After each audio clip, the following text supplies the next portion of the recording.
Muito boa noite, muito bem-vindos, gente amiga. Vamos começar com o livro de André Luiz, Agenda Cristã. Defenda-se. Não transforme seus olhos em óculos da maledicência. As imagens que você corromper viverão corruptas na tela da sua mente. Vamos nos cuidar. Hoje eu não vou ler o livro dos Espíritos. Vou ler a Gênese, que é uma mensagem um pouco mais longa. Então, o livro dos Espíritos está no início também, então está um pouquinho mais longo. Então, eu escolhi a Gênese para ler hoje. É o capítulo 17 das Predições do Evangelho, Sinais Precursores. E ele faz várias citações aqui dos sinais dos tempos.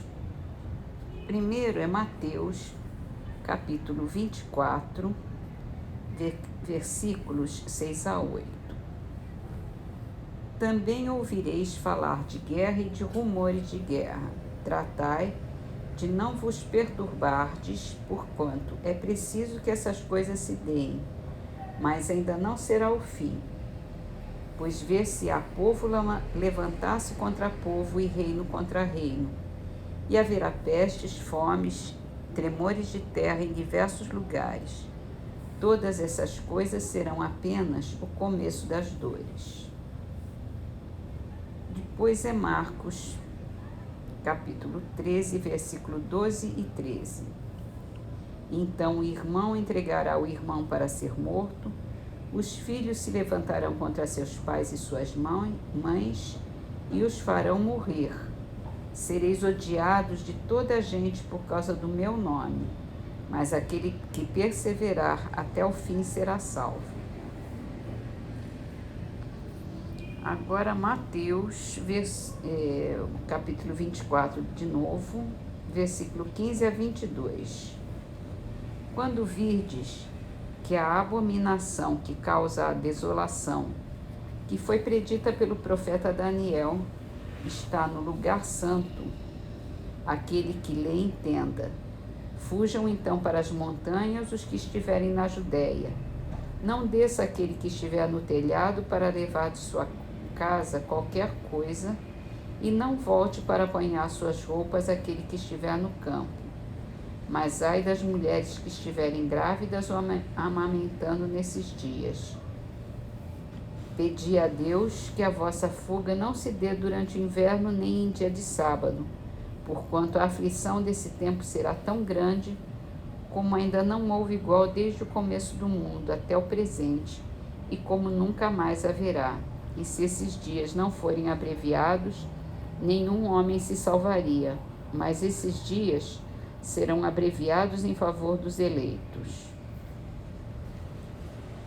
Depois a passagem ainda está em Mateus, também o capítulo 24, agora versículos 29 a 34. Logo depois desses dias de aflição, o sol se obscurecerá e a lua deixará de dar sua luz. As estrelas cairão do céu e as potestades do céu serão abaladas. Então o sinal do Filho do Homem aparecerá no céu, e todos os povos da terra estarão em prantos e em gemidos, e verão o Filho do Homem vindo sobre as nuvens do céu com grande majestade. Ele enviará seus anjos, que farão ouvir a voz retumbante de suas trombetas, que reunirão seus eleitos dos quatro cantos do mundo, de uma extremidade à outra do céu. Aprendei uma comparação tirada da figueira. Quando seus ramos já estão tenros e dão folhas, sabeis que está próximo o estio. Do mesmo modo, quando virdes todas essas coisas, sabei que vem próximo o Filho do Homem, que ele se acha como que à porta.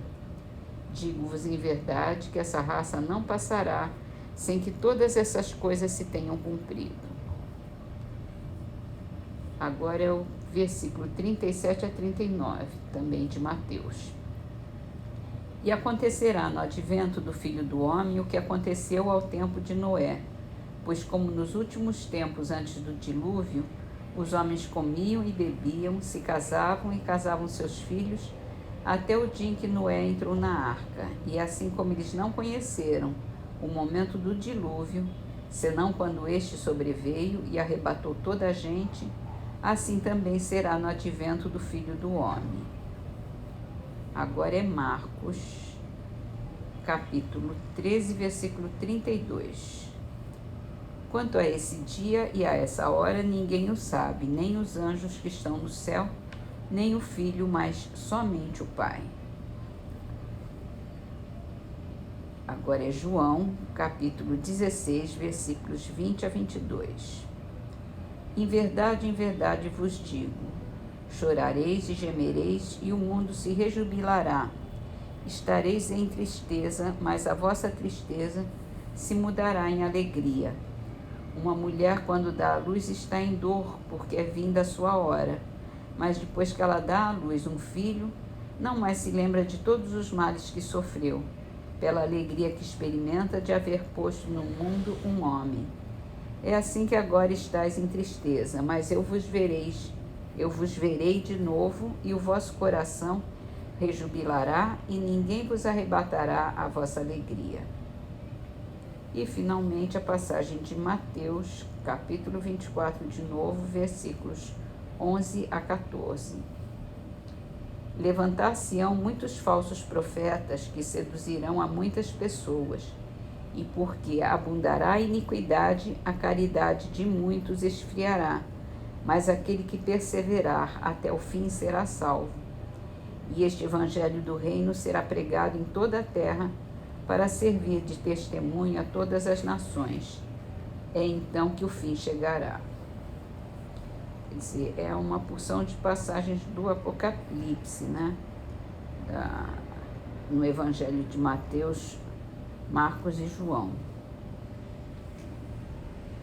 É evidentemente alegórico este quadro do fim dos tempos, como a maioria dos que Jesus compunha. Pelo seu vigor, as imagens que ele encerra são de natureza a impressionar inteligências ainda rudes. Para tocar fortemente aquelas imaginações pouco sutis, eram necessárias pinturas vigorosas, de cores bem acentuadas.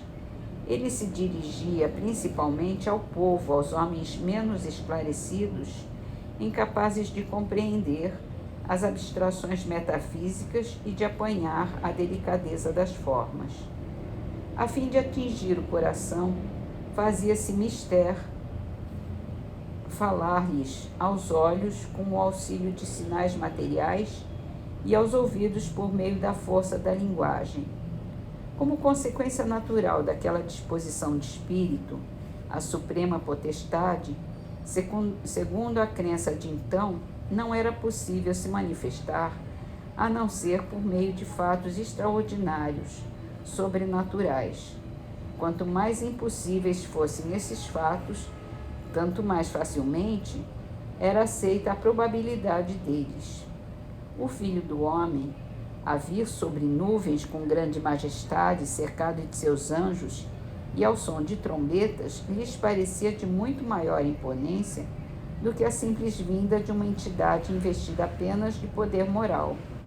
Por isso mesmo, os judeus que esperavam no Messias, um rei terreno mais poderoso do que todos os outros reis, destinado a colocar-lhes a nação à frente de todas as demais e a reerguer o trono de Davi e de Salomão, não quiseram reconhecê-lo no humilde filho de um carpinteiro sem autoridade material.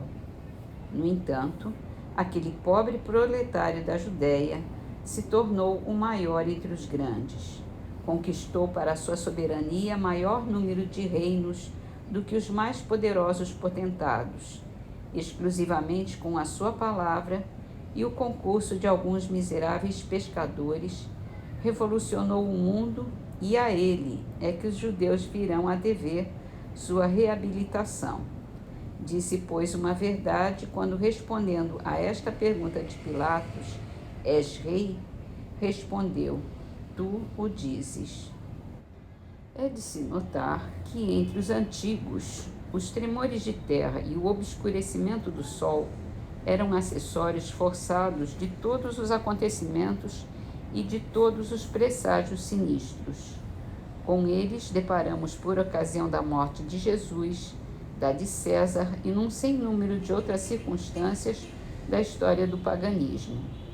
Se tais fenômenos se houvessem produzido tão amildadas vezes quanto são relatados, seria de ter-se por impossível que os homens não houvessem guardado deles lembrança pela tradição. Aqui acrescenta-se a queda de estrelas do céu, como que a mostrar às gerações futuras mais esclarecidas que não há nisso senão uma ficção, pois que agora se sabe que as estrelas não podem cair. Entretanto, sob essas alegorias, grandes verdades se ocultam.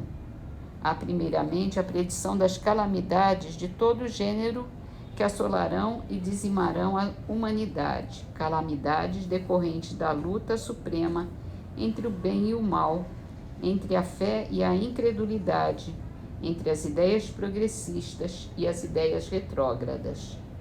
Há, em segundo lugar, a da difusão por toda a terra do Evangelho restaurado na sua pureza primitiva.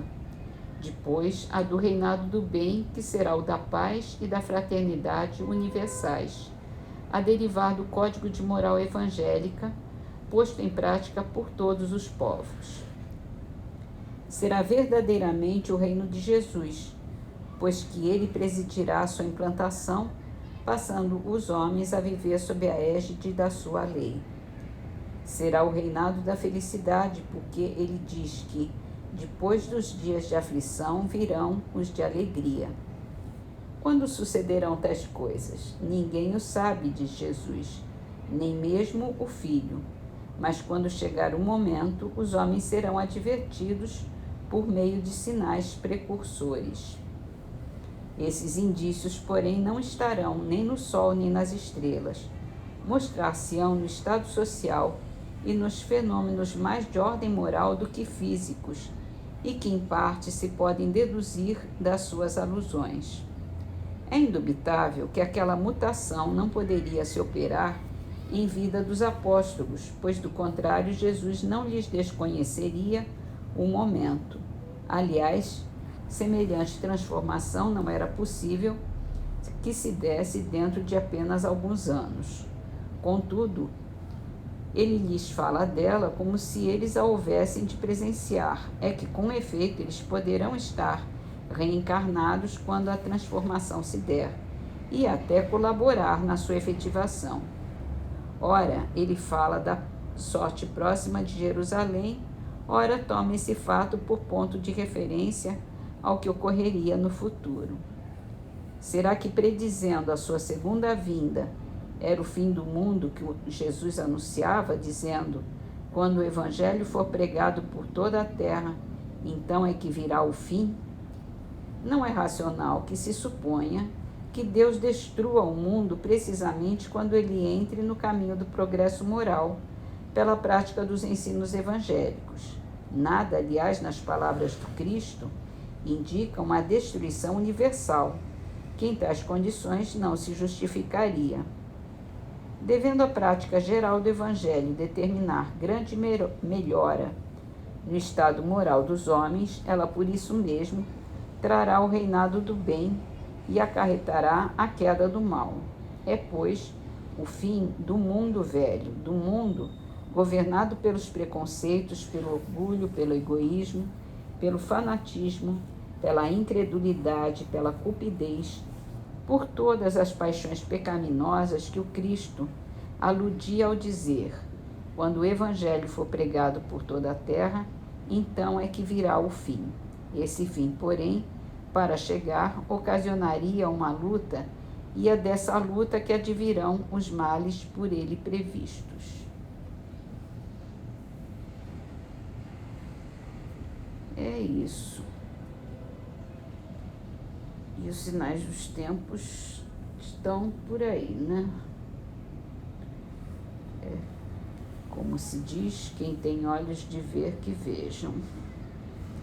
Vamos terminar então as nossas leituras com uma poesia de Constâncio Alves, no livro Poetas Redivivos, e a poesia se chama Lei.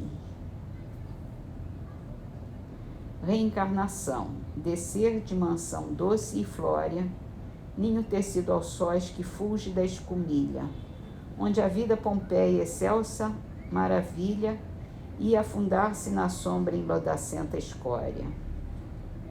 Ante o ser livre e belo, ave aos cimos da glória, recorda o corpo escravo a escorosa armadilha. O berço, irmão do esquife, é a furna em que se humilha todo sonho ideal de ventura incorpórea. Reencarnação, porém, é a justiça perfeita, a lei que esmonda, ampara, aprimora e endireita, por mais o coração inquira, chore ou trema. Alma, entre a lama e a dor da luta em que te abrasas, crias teu próprio mundo e as tuas próprias asas, para galgar um dia a vastidão suprema.